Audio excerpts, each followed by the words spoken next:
Hello. We hope you're enjoying your stay at Toshi's place. To help you make the most of your time in Kamakura, we've prepared this sightseeing guide. Today, we'll introduce you to Jojuin Temple. Welcome, welcome, fellow explorers. Ready to discover a side of Kamakura that really speaks to the soul. Yeah, real hidden gem.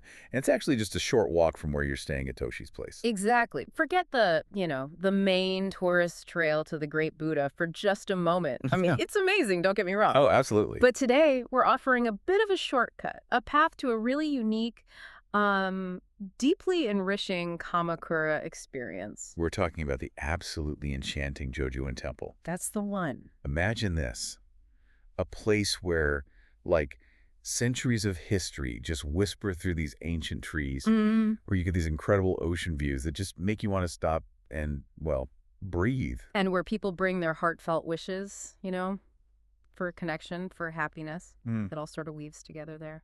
It really does. Jojuin Temple is exactly that kind of special place. There's so much more to it than you might think at first glance. It's definitely famous, as a sacred spot for matchmaking prayers, and we'll totally get into that. It's fascinating. We will. But like you said, our deep dive today is going to show you it's this amazing tapestry. History, spirituality, stunning nature. Even some surprising military history mixed in. Right. So let's start our tour. Let's really unpack this incredible place for you. Okay, so to really get Jojuin, we kind of have to tune into its past first. Listen to those whispers. Good starting point. This isn't just any old temple. Its foundations were laid way back, early 13th century, Wow. by Hojo Yasutoki. He was the third regent of the Kamakura shogunate. So right in that pivotal era for Japan. A major player. And the stories around its origins, they're pretty incredible, aren't they? Oh, yeah. One of the most amazing legends involves the monk Kuki-ai. You might know as Kobo Daishi. The founder of Shingon Buddhism, right? Exactly. And the story goes, he visited this exact spot way back, late 8th, early 9th century. No way. Can you just picture that? Him standing right where you could be standing hundreds of years ago. Imbuing the land with this, like, spiritual energy. And here's where it gets really intense. Okay. Kukai supposedly did this incredibly tough practice here. It's called Kokuzo Gamanjiho. Kokuzo Gamanjiho. Yeah. It wasn't just, sitting quietly. It was this intense 100-day solitary ritual. 100 days. And get this. It involved reciting the mantra of Kokuzo Bosatsu. Wait for it. 1,000,000 times. 1,000,000 times? Seriously. 1,000,000 times. The idea was it would supercharge your memory, your understanding, maybe even give you insight. Wow. That tells you something about, dedication. And maybe Shingon beliefs about effort. Definitely. It speaks to achieving enlightenment through intense focus. It's pretty And profound. 1,000,000. I can't even wrap my head around that. And he did more. He did. He also performed a Goma fire ritual right here on these grounds. Okay, so for anyone listening who might not know, what exactly is a Goma ritual? What's the significance? Great question.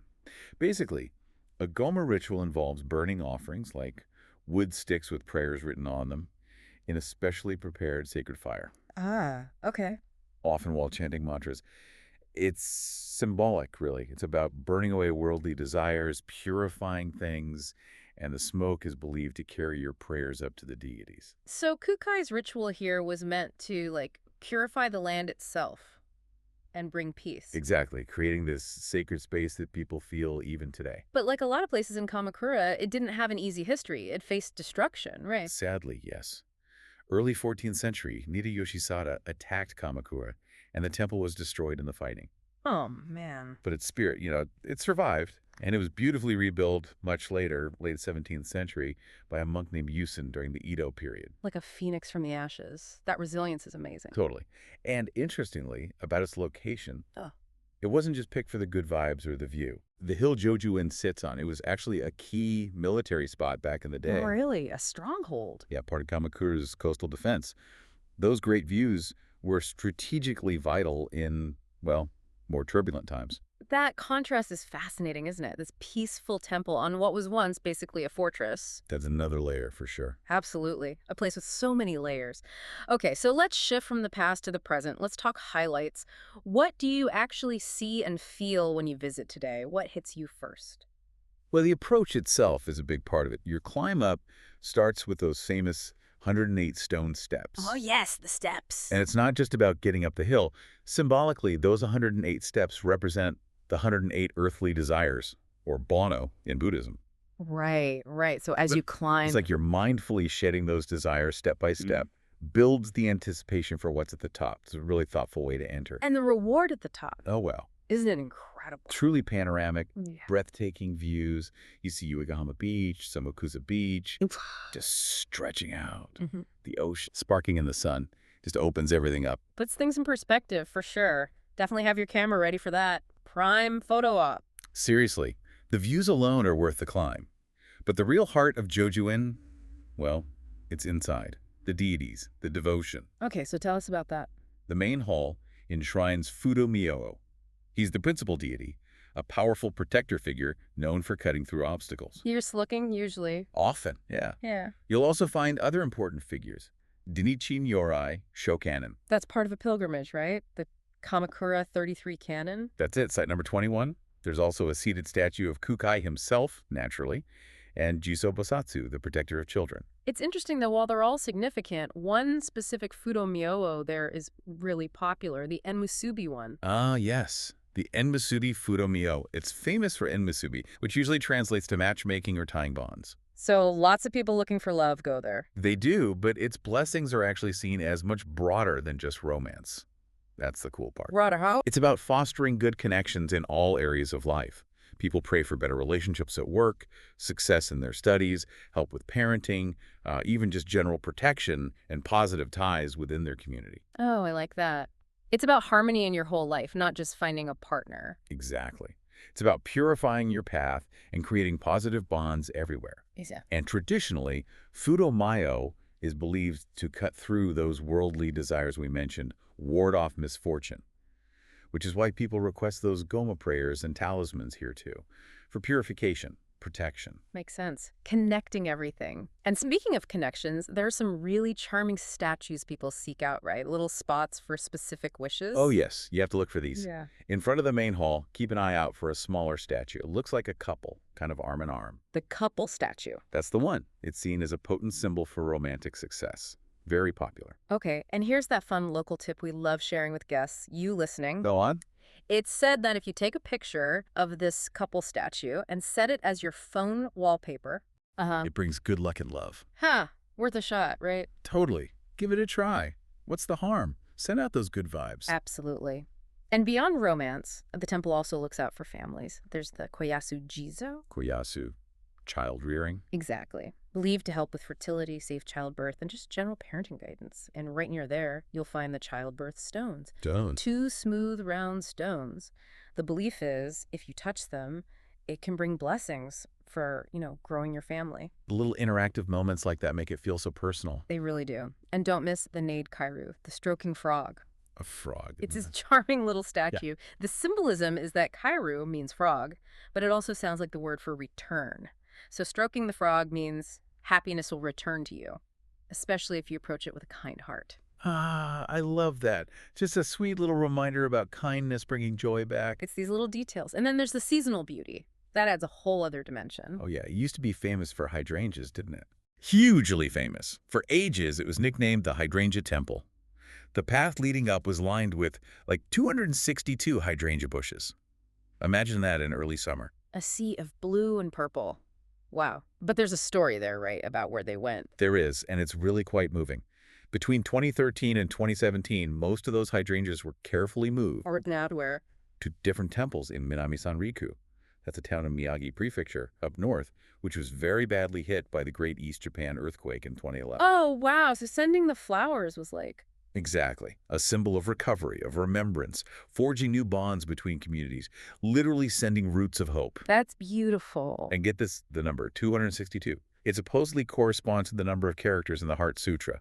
Adds another layer of meaning. Just incredible. So thoughtful. It really is.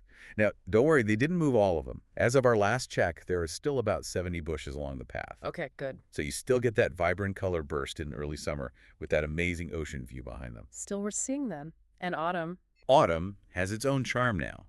Beautiful bush clover. It sways in the breeze.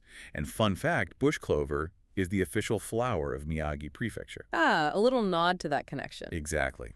A subtle link that endures. The temple also has some, hidden treasures too, right? For wisdom. It does. For those looking for deeper blessings, there's the Kokusodo Hall. It enshrines a hidden statue of Kokuzo Bosatsu. Hidden. Usually, yeah. But this statue is extra special. It's said to have been venerated by Minamoto no Yoritomo himself. The first shogun. Seriously. That's the one. A pretty major historical connection.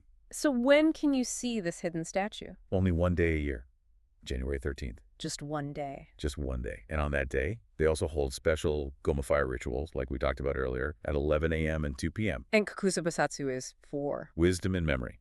So it's especially meaningful for people born in the year of the ox or tiger, or for kids doing the Juzon Mari. Juzon Mari, that's the coming of age thing for 13-year-olds, right? Seeking wisdom. Exactly. A blessing for that transition into adolescence. So January 13th must be pretty busy then. Oh, yeah. If you're hoping to get a special Goma talisman that day, definitely try to register in advance. Big crowds expected. It's a rare chance. Good tip. And nearby, there's something else historical? Just a short stroll from the Kokuzo-do Hall, you can find Hoshinoi, the Star Well. Star Well? Yeah, it's one of Kamakura's 10 famous wells. Just a nice, quiet little historical spot for a peaceful moment. Cool. More layers. And art connections, too. Yes.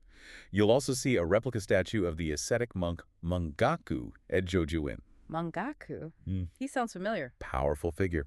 Legend says he was the one who really pushed Minamoto no Yoritomo to rise up and establish the shogunate. Ah, right. And this figure inspired a famous sculpture also called Mangaku by Ogiharu Rokuzan, who is a pioneer of modern Japanese sculpture. So links to art history, too. Wow, this place really has it all. History, art, spirituality. Okay, before we leave, people might want a souvenir. Jojuin, the temple stamps. Definitely. They're beautiful calligraphic stamps, like proof you visited. Yeah. A wonderful keepsake. Does Jojuin offer them? They do. 4 different types, actually. 4. Okay, which ones? There's one for the main deity, Fudomyo, one for the Kamakura 33 Canon pilgrimage, since it's Site 21. Gotcha. Another for the Kamakura 13 Buddha pilgrimage at Site 13 for that one, and even one for the Shin Shikoku Tokoku 88 temple pilgrimage. Wow. Options. How do you get them? Right now, they're issued pre-printed. You can get them at the temple office during their opening hours. Pre-printed. Okay. Yeah. Just a little tip, though. Things like this can sometimes change, so it never hurts to just double-check when you're actually there. Always good advice. Okay, so we know the history, the highlights, the hidden gems. Now let's talk about making your visit really special. Practical tips, especially for you folks staying at Toshi's place. Right. First off, embrace that climb. Those 108 steps. Don't see it as a chore. See it as part of the experience. Exactly. It's a chance for a mindful shift before you even get to the top. Take your time. The views, like we said, totally worth it. For your camera and for your soul. And once you're up there, definitely take a moment. Connect with the spiritual side. Find a quiet bench, reflect a little, or make a wish at the Enmusubi Fudo Mio. Remember, it's for all kinds of positive connections. And yes, definitely try the phone wallpaper trick with the couple statue. Yeah. It's fun. Lighthearted tradition, why not? Bring some of that Jojuin charm home with you. And don't just look at the statues interact. Yeah. Touch the childbirth stones if that resonates with you. Give the Nade Karu frog a gentle stroke for returning happiness. Those little tactile moments, they really stick with you. They do. Also, think about timing your visit for the seasons. Right. Hydrangeas. Early summer. For those vibrant colors against the blue ocean, it's stunning. Or autumn. For the graceful bush clover, that crisp air, a totally different vibe, but just as beautiful and maybe a bit more serene. And if you want that really unique cultural hit. Mark January 13th. On your calendar, seeing that hidden Kokuzo Bosatsu statue, the Goma rituals, it's a rare opportunity. A deep dive into tradition. Exactly. And while you're there, take that little side stroll to the Starwell Hoshinoi. Peaceful. Okay, now for our super special tip. Just for you, Toshi's Place guests. Listen up. Jojuin is so close, like easy walking distance close. Right on your doorstep, practically. Which makes it perfect for a relaxed morning walk. Before breakfast, even. Yeah. Since Toshi's Place is flexible, unmanned, you've got that kitchen. You can wander over to Jojuin first thing, soak it all in. Maybe grab a coffee on the way back? Then head back and make your own breakfast whenever you feel like it. It fits perfectly with the flexible style of Toshi's Place. A really peaceful start to your day. Now, for timing in general, if you want peace. Go early morning, or on a weekday if you can. Why is that? Sunsets there are gorgeous, don't get me wrong. Amazing light for photos. But everyone knows it. Exactly. It draws crowds, photographers, sightseers. So if you want that quiet, reflective moment, early is definitely better. Good advice. And a practical tip. Those steps are beautiful, but steep. Oh, yeah. Comfortable shoes are a must. Seriously. Don't try it in heels. Also, quick rules reminder. Tripods aren't allowed on the grounds. Right. And just general respectful behavior, obviously. It's a sacred space. Observing those things is part of appreciating the place, really. Absolutely. Yeah. Okay, let's talk logistics. Getting there. From Toshi's place, like we said, easy walk, perfect little exploration right nearby. Just step out the door. Could be simpler. But if you're coming from elsewhere, or maybe combining it with other spots? Public transport is great. It's about a 5-minute walk from Gokurakuji Station. Gokurakuji, that's on the Eniden line, right? Yep, the really scenic Eniden line. Yeah. Taking that train is an experience in itself, those coastal views. Oh yeah, love the Eniden. So 5 minutes walk from the station. Easy. Super easy. And finally, opening hours. Generally, it's 8:00 a.m. to 5:00 p.m. Okay, good to know. Just one little adjustment. In the colder months, November 1st to March 1st, they close a bit earlier. 4:30 p.m. then. Got it. Plan accordingly. What did you think? We hope the rest of your stay at Toshi's place will be filled with wonderful memories. And as you wander around Kamakura, maybe think of Jojuin Temple, not just as, another spot on the map. But as a really special spiritual refuge. Exactly. It's this unique mix, isn't it? Ancient history, deep faith, that stunning nature. And this real sense of the power of prayer, of connection, it kind of asks you to slow down a bit. Reflect. Maybe make a wish for harmony in your own life, whatever that means to you. A place like Jojuin, it can really offer this sense of fulfillment or just peace of heart. Connects you to that timeless Kamakura spirit in a really personal way. So we definitely invite you to discover more of Kamakura's hidden gems. There are so many places like Jojuin. Often just around the corner, waiting to offer you that unexpected moment of peace or beauty. Keep exploring.